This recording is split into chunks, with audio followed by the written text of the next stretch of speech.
আমরা এমন এক যুগে বাস করছি যেখানে প্রতিদিনই নতুন নতুন দাবি আর গুজব আমাদের বিভ্রান্ত করছে, বিশেষ করে যখন ইমাম মাহদী আলাইহিস সালামের আগমনের মতো একটি গুরুত্বপূর্ণ বিষয় নিয়ে গুজব ছড়িয়ে পড়ে। তখন একজন মুমিন মুসলিমের ঈমান ঝুঁকির মধ্যে পড়ে যায়।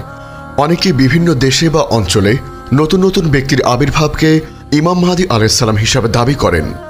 এই দাবিগুলো কি কেবলই মিথ্যা প্রচারণা, নাকি এর পেছনে কোনো সত্যতা আছে? আপনি কিভাবে নিশ্চিত হবেন যে এটি একটি গুজব নাকি এটি সত্যি একটি আসল ঘটনা?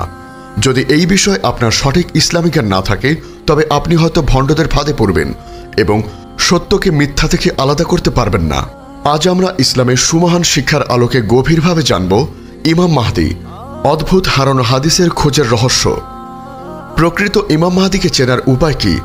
ভণ্ডদের থেকে তাকে কিভাবে আলাদা করা যায় এবং এই বিষয়ে একজন মুমিনের সঠিক দৃষ্টিভঙ্গি কি হওয়া উচিত, সে সম্পর্কে ইসলামী শরিয়া কি বলে, যাতে আপনি ফিতনার এই যুগে বিভ্রান্ত না হন এবং সঠিক পথে দৃঢ় থাকতে পারেন। আপনার ঈমানী জীবনকে আরও সমৃদ্ধ করতে আধ্যাত্মিক জ্ঞান ও অনুপ্রেরণার এক অসাধারণ ভাণ্ডার পেতে আজই ভিজিট করুন আমাদের ওয়েবসাইট www.ummahkontho.com। প্রিয় শ্রোতা, ইতিহাসের প্রতিটি গুরুত্বপূর্ণ ঘটনার পূর্বে কিছু ভবিষ্যৎবাণী বা লক্ষণ দেখা যায়, যা সেই ঘটনার আগমনকে ইঙ্গিত করে। ইমাম মাহদী আলাইহিস সালামের আগমনের বিষয়টি মুসলিম উম্মার জন্য অত্যন্ত গুরুত্বপূর্ণ, কারণ তার আগমন এক নতুন যুগের সূচনা করবে। সম্প্রতি সামাজিক মাধ্যমে এবং বিভিন্ন ওয়েবসাইটে একটি রহস্যময় পাণ্ডুলিপি খুঁজে পাওয়ার গুজব ছড়িয়ে পড়েছে, যেখানে দাবি করা হচ্ছে সেই পাণ্ডুলিপিতে ইমাম মাহদীর আগমন সম্পর্কে বিস্তারিত গোপন তথ্য রয়েছে। এই গুজবটি নিয়ে এক ধরনের রহস্যময় উত্তেজনা তৈরি হয়েছে, কারণ মানুষ স্বভাবতই গোপন এবং অজানা জিনিসের প্রতি আকৃষ্ট হয়। এই পাণ্ডুলিপি গল্পকে কেবলই একটি চাতুরি, নাকি এর পেছনে কোনো সত্যতা আছে? একজন মুমিন হিসেবে আমাদের কি এই ধরনের রহস্যময় তথ্যের পেছনে ছোটা উচিত? ইসলামী শরিয়া এ বিষয়ে কি বলে? ইসলামের মূল ভিত্তি হল কোরআন এবং সহিহ হাদিস। মহান আল্লাহ তাআলা এবং তার প্রিয় নবী সাল্লাল্লাহু আলাইহি ওয়াসাল্লাম আমাদের জন্য প্রয়োজনীয় সকল জ্ঞান উন্মুক্ত করে দিয়েছেন। কিয়ামত, দাজ্জাল, ঈসা আলাইহিস সালামের প্রত্যাবর্তন এবং ইমাম মাহদী আলাইহিস সালামের আগমন সম্পর্কে যা কিছু জানার প্রয়োজন, তার সবকিছু সহিহ হাদিসের মাধ্যমে আমাদের কাছে পৌঁছে দেওয়া হয়েছে। রাসূল সাল্লাল্লাহু আলাইহি ওয়াসাল্লাম তার উম্মাকে এমন কোনো রহস্যময় পাণ্ডুলিপি বা গোপন জ্ঞানের কথা বলে যাননি যা শেষ জামানায় আবিষ্কার হবে, বরং তিনি স্পষ্ট ভাষায় সকল ফিতনা ও আলামতের কথা বলে গেছেন, যাতে আমরা বিভ্রান্ত না হই। একটি নতুন পাণ্ডুলিপি আবিষ্কারের ধারণাটি ইসলামের আকীদার সাথে সাংঘর্ষিক, কারণ এর মাধ্যমে এই বিশ্বাস প্রতিষ্ঠিত হয় যে রাসূল সাল্লাল্লাহু আলাইহি ওয়াসাল্লাম তার উম্মতের জন্য সকল জ্ঞান রেখে যাননি, যা সম্পূর্ণ ভিত্তিহীন। যেহেতু এই ধরনের রহস্যময় পাণ্ডুলিপির কোনো ভিত্তি ইসলামে নেই, তাই এই ধরনের গুজবের পেছনে ছোটা একটি অর্থহীন কাজ এবং এটি আমাদের ঈমানকে দুর্বল করতে পারে। এই ধরনের পাণ্ডুলিপির গল্পগুলো সাধারণত চাতুরিতে ভরপুর, যা কিছু মানুষ তৈরি করে মানুষকে বিভ্রান্ত করার জন্য। এই ধরনের গুজবগুলো সাধারণত মানুষকে সত্য থেকে দূরে নিয়ে যায় এবং তাদেরকে এক ধরনের অন্ধ বিশ্বাসের দিকে ঠেলে দেয়। ইমাম মাহদী আলাইহিস সালামের আগমনের কোনো রহস্যময় বা গায়েবী ঘটনা হবে না, বরং তার আগমনের আলামতগুলো এতটাই সুস্পষ্ট হবে যে কোনো মুমিনের পক্ষে তাকে চিনতে ভুল হবে না। এখন আমরা হাদিসের আলোকে ইমাম মাহদী আলাইহিস সালামের আগমনের কিছু সুস্পষ্ট আলামত নিয়ে আলোচনা করব, যা এই ধরনের গুজব থেকে অনেক বেশি নির্ভরযোগ্য এবং বিশ্বাসযোগ্য। এই আলামতগুলো যখন বাস্তবে রূপ নেবে, তখনই আমরা বুঝতে পারব যে ইমাম মাহদীর আগমনের সময় খুব কাছে চলে এসেছে। 1. চরম অন্যায় ও অবিচার। রাসূল সাল্লাল্লাহু আলাইহি ওয়াসাল্লাম বলেছেন, পৃথিবী যখন জুলুম ও অবিচারে ভরে যাবে, তখন আমার বংশ থেকে এক ব্যক্তি আসবে যে পৃথিবী থেকে জুলুম দূর করে ন্যায় ও ইনসাফ দ্বারা পূর্ণ করবে। এই হাদিসটি প্রমাণ করে যে ইমাম মাহদীর আগমন এমন এক সময় হবে যখন পৃথিবীর পরিস্থিতি অত্যন্ত খারাপ থাকবে। আজকের বিশ্বের দিকে তাকালে আমরা দেখতে পাই যে যুদ্ধ, দুর্নীতি, অর্থনৈতিক বৈষম্য এবং নৈতিক অবক্ষয় এক চরম পর্যায়ে পৌঁছেছে। এই পরিস্থিতি দেখে আমরা বুঝতে পারি যে মানবজাতি এক ত্রাণকর্তার জন্য অধীর আগ্রহে অপেক্ষা করছে। 2. ফোরাত নদী থেকে স্বর্ণের পাহাড়। হাদিসে আরও বর্ণিত আছে যে ফোরাত নদী থেকে একটি স্বর্ণের পাহাড় বের হবে। এই ঘটনাটি ঘটবে ইরাক ও সিরিয়ার মধ্যে এবং এটি নিয়ে মানুষ ভয়াবহ যুদ্ধ করবে। রাসূল সাল্লাল্লাহু আলাইহি ওয়াসাল্লাম এই যুদ্ধ থেকে দূরে থাকার নির্দেশ দিয়েছেন।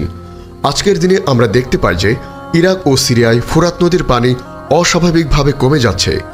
বিজ্ঞানীদের মতে জলবায়ু পরিবর্তন এবং তুরস্কের বাঁধ নির্মাণের কারণে নদীর পানির স্তর অনেক নিচে নেমে গেছে। এর ফলে নদীর তলদেশ উন্মুক্ত হচ্ছে। যদিও এখনও কোনো স্বর্ণের পাহাড় পাওয়া যায়নি, তবে এই ভবিষ্যৎবাণীটি একসময় বাস্তবে রূপ নেবে এবং মানুষ তা দখল করার জন্য ভয়াবহ যুদ্ধ করবে। এই হাদিসটি প্রমাণ করে যে প্রকৃতি ও মানবজাতির ভবিষ্যৎ আল্লাহর পুনর্নির্ধারিত পরিকল্পনার অংশ। আরেকটি আশ্চর্যজনক ভবিষ্যৎবাণী হল আরব উপদ্বীপ আবার সবুজ ও শ্যামল হয়ে উঠবে। এটিও আজকের বৈজ্ঞানিক গবেষণা দ্বারা সমর্থিত। রাসূল সাল্লাল্লাহু আলাইহি ওয়াসাল্লাম বলেছেন, কিয়ামত সংগঠিত হবে না যতক্ষণ না আরব উপদ্বীপ আবার নদী, নালা এবং সবুজ শ্যামলে ভূমিতে পরিণত হবে। সহিহ মুসলিম। আমরা জানি যে আরব উপদ্বীপ একসময় সবুজ ছিল এবং পরে মরুভূমিতে পরিণত হয়, কিন্তু আজকের দিনে যেখানে বৃক্ষরোপণ এবং পানির সংরক্ষণ নিয়ে ব্যাপক কাজ হচ্ছে, কিছু কিছু এলাকায় বৃষ্টির পরিমাণ বেড়েছে এবং বিভিন্ন কৃত্রিম উপায়ে ভূমিকে সবুজ করার চেষ্টা চলছে। হাদিসে এই ভবিষ্যৎবাণীটি প্রমাণ করে যে আরব উপদ্বীপের বর্তমান পরিবর্তনগুলো কেবলই প্রাকৃতিক ঘটনা নয়, বরং কিয়ামতের এক বিশেষ আলামত। এই পরিবর্তনের ফলে আরব উপদ্বীপ কৃষি ও জীবিকার প্রসার ঘটবে, যা ইমাম মাহদী আলাইহিস সালামের শাসনামলের জন্য এক নতুন পরিবেশ তৈরি করবে। এবং সবচেয়ে অলৌকিক ভবিষ্যৎবাণীটি হল কাবার কাছে এক সেনাবাহিনী ধ্বংস হয়ে যাবে। এটি ইমাম মাহদী আলাইহিস সালামের সাথে সরাসরি সম্পর্কিত। রাসূল সাল্লাল্লাহু আলাইহি ওয়াসাল্লাম বলেছেন, এক খলিফার মৃত্যুর পর ব্যাপক মতবিরোধ সৃষ্টি হবে। তখন মদিনা থেকে একজন লোক মক্কায় চলে আসবে। মক্কায় লোকেরা তাকে খুঁজে বের করে অনিচ্ছা সত্ত্বেও রুকন ও মাকামে ইব্রাহিমের মধ্যবর্তী স্থানে তার হাতে বায়াত গ্রহণ করবে। তারপর শামের দিক থেকে একটি সেনাবাহিনী তাকে হত্যা করার জন্য আসবে। মক্কা ও মদিনার মধ্যবর্তী স্থানে অর্থাৎ বায়দা নামক স্থানে তাদেরকে মাটির নিচে ধসিয়ে দেওয়া হবে। সুনানে আবু দাউদ। এই ভবিষ্যৎবাণীটি অত্যন্ত সুস্পষ্ট এবং এটি এখনও বাস্তবায়িত হয়নি, কিন্তু যখনই এটি ঘটবে তখন এটি ইমাম মাহদী আলাইহিস সালামের আগমন এবং তার সত্যায়নের এক অকাট্য প্রমাণ হবে। এটি আল্লাহর পক্ষ থেকে এক অলৌকিক শাস্তি, যা ইমাম মাহদী আলাইহিস সালামকে রক্ষা করার জন্য হবে। এই ঘটনাটি এখনকার জন্য পরীক্ষাধীন এবং যখন এটি ঘটবে তখন আমাদের উচিত হবে সেই সত্যকে মেনে নেওয়া এবং ইমাম মাহদীর পক্ষে দাঁড়ানো। এই তিনটি অদ্ভুত ভবিষ্যৎবাণী ছাড়াও আরও অনেক আলামত আছে যা আজকের দিনের সাথে মিলে যায়, যেমন জ্ঞান কমে যাওয়া, হত্যা ও হত্যাকাণ্ড বেড়ে যাওয়া, সময়ের দ্রুতগতি এবং সমাজে অশ্লীলতা ও দুর্নীতি বেড়ে যাওয়া। যখন আমরা এই হাদিসগুলোর সাথে বর্তমান পরিস্থিতির মিল দেখি তখন আমাদের মনে এক গভীর অনুভূতির তৈরি হয়। এটি আমাদের জন্য সতর্কবার্তা। এর অর্থ এই নয় যে আমরা হতাশ হয়ে পড়ব বা সবকিছু ছেড়ে দিয়ে শুধু ইমাম মাহদীর আগমনের অপেক্ষা করব, বরং এর অর্থ হল আমাদের নিজেদেরকে সেই সময়ের জন্য প্রস্তুত করতে হবে। আপনার উচিত এই বিষয়গুলো নিয়ে গবেষণা করা, সঠিক জ্ঞান অর্জন করা এবং কোনো গুজবের পেছনে না ছোটা। নিজের ঈমানকে মজবুত করা, নিয়মিত সালাত, সাওম এবং অন্যান্য নেক আমল বৃদ্ধি করা, আখির জামানার সকল ফিতনা ও পরীক্ষায় ধৈর্য ধারণ করা এবং আল্লাহর পথে অবিচল থাকা। এই বিষয়গুলো প্রমাণ করে যে কিয়ামত এবং ইমাম মাহদী আলাইহিস সালামের আগমন এক সুনিশ্চিত সত্য। আমাদের উচিত এই বাস্তবতা অনুধাবন করে নিজেদেরকে প্রস্তুত করা এবং আল্লাহর পথে অবিচল থাকা। আল্লাহ তাআলা আমাদেরকে ফিতনা থেকে রক্ষা করুন এবং ইমাম মাহদী আলাইহিস সালামের আগমনের জন্য যোগ্য মুমিন হিসেবে বিবেচিত হওয়ার তৌফিক দান করুন। আল্লাহুম্মা আমিন। আমাদের এই মহৎ বার্তা ছড়িয়ে দিতে অনুগ্রহ করে চ্যানেলটি সাবস্ক্রাইব করুন এবং বেল আইকনটি প্রেস করুন। আমাদের ফেসবুক পেজ ফলো করে উম্মাহ কণ্ঠ পরিবারের অংশ হন। ইসলামিক ব্লগ ও রিসোর্স পেতে আজই ভিজিট করুন আমাদের ওয়েবসাইট www.ummahkontho.com।